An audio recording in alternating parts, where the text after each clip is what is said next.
Today we are going to be solving multi-step equations with variables on one side of the equals sign. So we have to use some properties to isolate the variables. So first of all, I'm going to use that commutative property.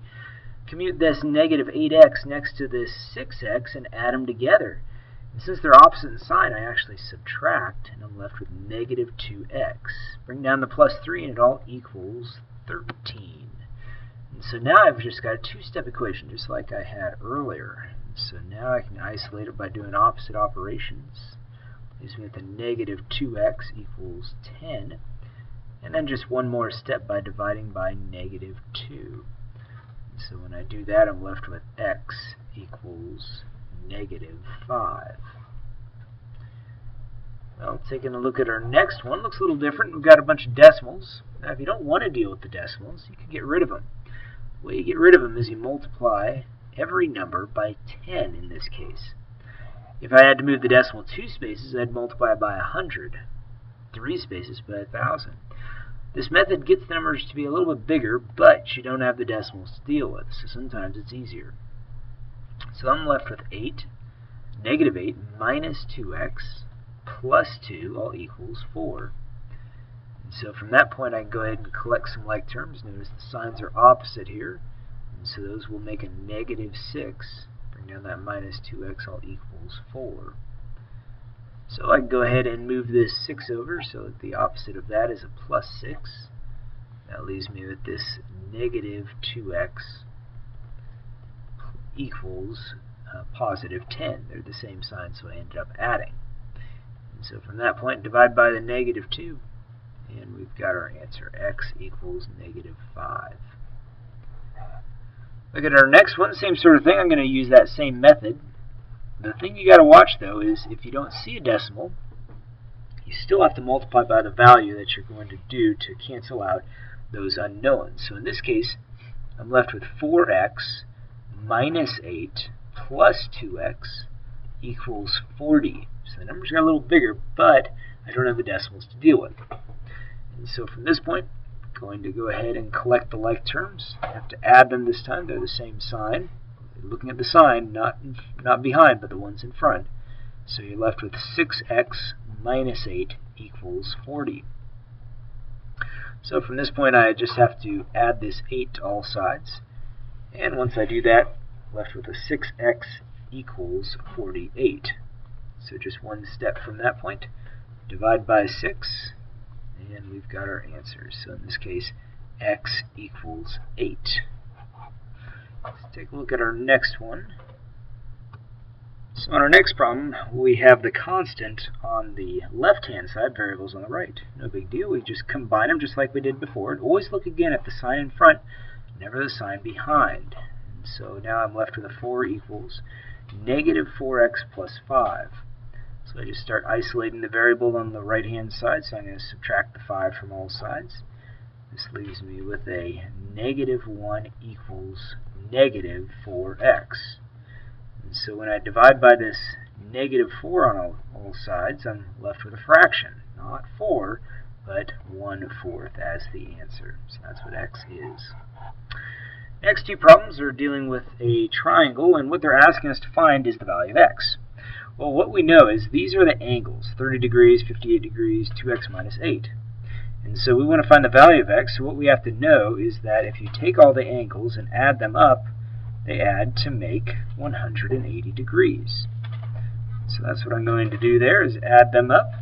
Notice how I have each one separate here, 2x minus 8, 30, and the 58. They're all being added together. Combine like terms here, so combine these two terms first. That leaves me with 88. And then it's a positive 88.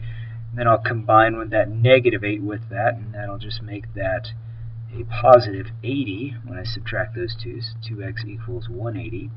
And divide by the 2, and we're left with x equals 90 degrees. So that's what x is in that case. Let's take a look at our next one here, and let's make sure I did that right. Oops, I see where I made my error. When I subtracted 80 from 180, I'm left with 180. So let's fix that real quick. So we'll go ahead and erase this. Seemed like a little bit too much to me, because if x were 90, I mean, this would be quite a big angle once I times by 2 and subtract 8. So let's go ahead and fix that. Here we needed to combine, so these two terms. So I'm left with this 2x plus 80 equals 180.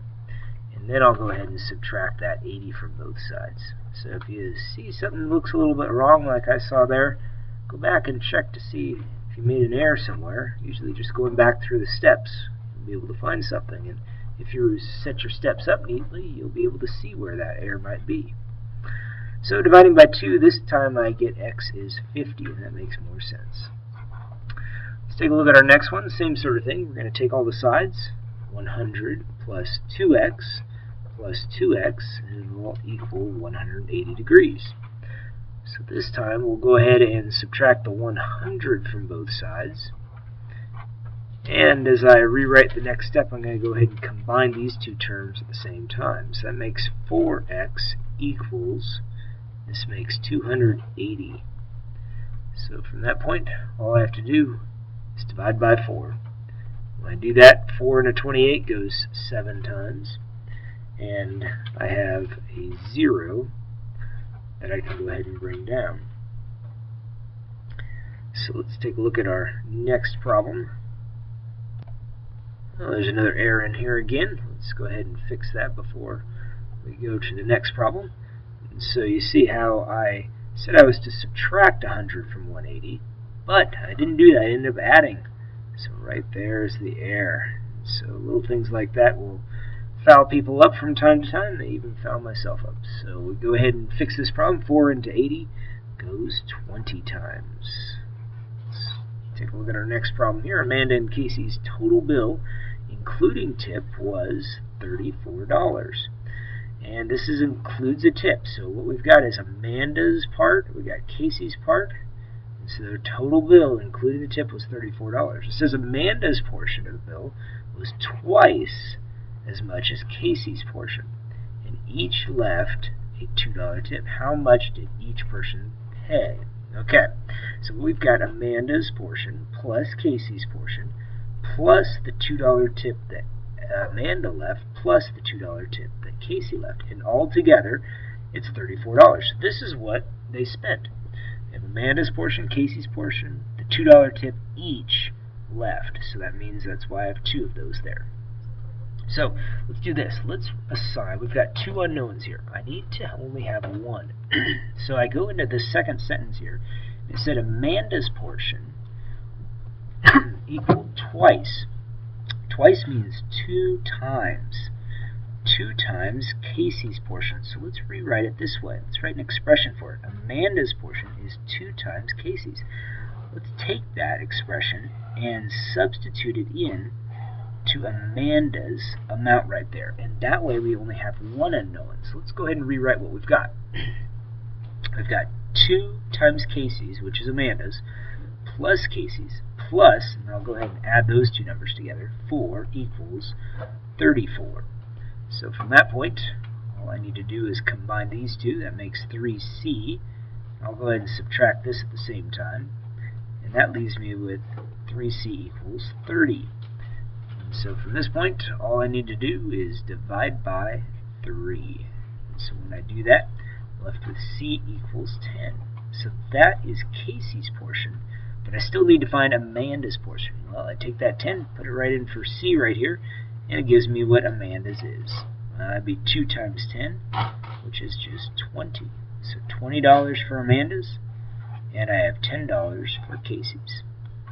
Well, those are the types of problems you'll see on tonight's homework.